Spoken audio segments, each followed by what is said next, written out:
My husband was so sure I'd die during childbirth that he asked me to draft a will, so I kicked him out of the delivery room and started drafting divorce papers instead. My husband and I are expecting our first child, which I knew would be a really sensitive issue as his mother died in childbirth with him. We met with a marriage counselor to talk things through at the beginning, and he swears he's been seeing his therapist twice a month throughout my pregnancy. I don't want to call him a liar, but I'm fairly sure he's either not going or not talking about the big issue. He and his father are completely convinced that I'm going to die in childbirth. They won't openly admit it, but their behavior has reached the point where it's constantly making me feel stressed and uncomfortable. When it was my husband saying, "Please make sure your life insurance is up to date and I'd like you to meet with a lawyer and draft a will," I was like, that's kind of intense, but okay, if that makes you feel better. When my husband asked me to go through all of my possessions and inventory what I wanted to be saved for the baby versus what I would want to be returned to my family in the event of my death, I put my foot down and said, not too morbid. No way. My father-in-law got on my case about how I was making things difficult for my husband if he would be a grieving widower with a newborn. I'm just going to add here that I've had a completely complication-free pregnancy and have no reason to think I will die screaming in the coming weeks. When I tell my husband this, he calls me paranoid, but I feel like my father-in-law wants me to die.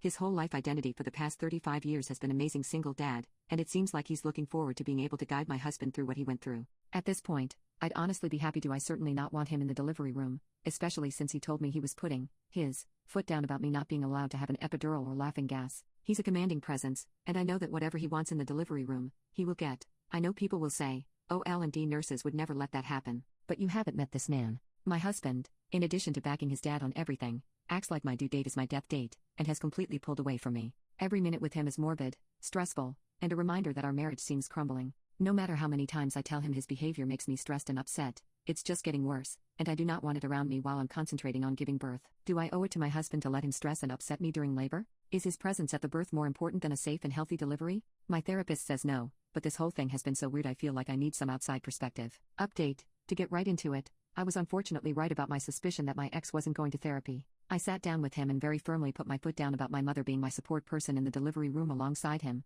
and that my ex-father-in-law was not to be anywhere near the delivery room. I also was very adamant that I was getting an epidural, and ex-father-in-law had no say about any medical procedures I may take. I also told him that I was seeking my therapist, as his and his father's actions were worrying me. My ex-husband didn't take it well, to put it simply. I had never heard him shout at me like that, and it scared me a little. My fury outweighed my fear not long after, however. He told me I didn't need a therapist, and that he was just trying to be prepared. I admittedly lost my temper and told him that I wasn't going to die. It wasn't my fault his father's trauma wormed its way into his head and that he needed to fix it without taking it out on me. He yelled at me that he didn't need therapy. That caught me a little off guard. I asked him why he went to his therapist and was given advice about my death if he felt he didn't need it. His expression gave it away, and he caved not long after. It turns out there was no therapist. It was just his dad. He was with his dad when he was supposed to be at therapy. I'm still fuming. In the end, I gave him a choice. He could either go to therapy, or I was leaving. I had enough of their delusions. He chose to refuse therapy, and I packed my things and stayed with my mother. At that point, I still wasn't planning on divorce. I had hoped that we could fix our marriage, as naive as it sounds.